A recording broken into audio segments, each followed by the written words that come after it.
The Resurrection, Swan Upping, and Christ carrying the cross are some of the most striking and provocative paintings of the 20th century, and were the creations of controversial artist Stanley Spencer.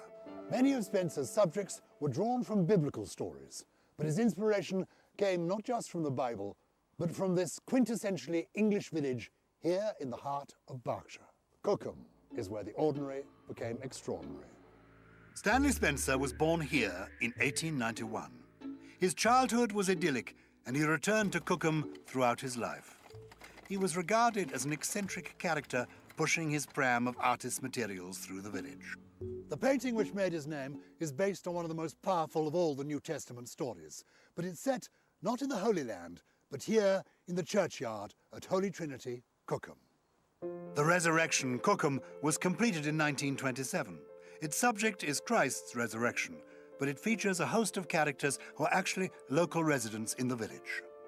What he's done is he's brought his whole autobiography, all the people he cares about, into this churchyard and set them going around this idea of resurrection.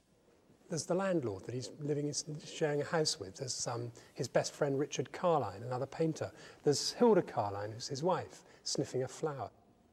He's got a very peculiar vision in which he muddles up all these sort of madly rich traditional themes with the detail of where he lived. If religion played an important role in his life, his experiences during the Great War would also have an impact.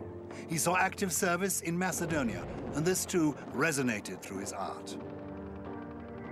When he returned from the front, he said he had lost that early morning feeling that had so awakened his spirit as a young man. The war memorial in the village was of special significance to Stanley Spencer, as it bears his brother Sidney's name. Like many people, he came back to his hometown and found that there is no going home. You can't go back. You can go back, but you can't ever go home. That's what he experienced. Home wasn't there anymore. In 1920, he painted Unveiling a War Memorial at Cookham. He was a war artist, and he would paint a war memorial, but he certainly wasn't going to paint a parade. So when you see his painting of the Cookham War Memorial, that's what he was prepared to show. Spencer became known as much for his idiosyncratic behavior as for his art. He was an unkempt figure who apparently rarely washed and even wore his pajamas under his clothes.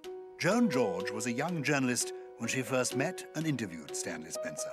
Well, he would just look like a very untidy little man with bits of paint on his clothes and so on. He didn't care about his appearance at all. But as soon as he spoke, you realised here was somebody rather special with something special to say.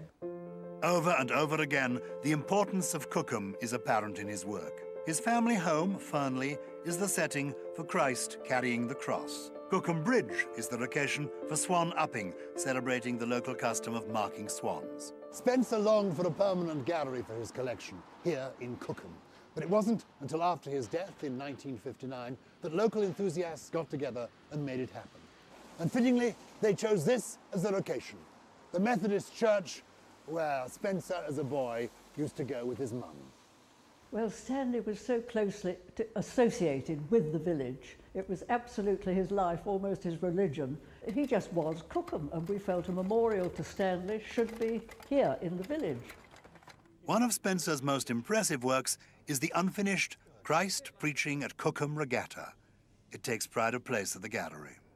And the images are remarkable. The idea of Christ materializing not in Jerusalem or the Holy Land, but in Cookham, is both very weird and strange, and it's comic as well as rather wonderful.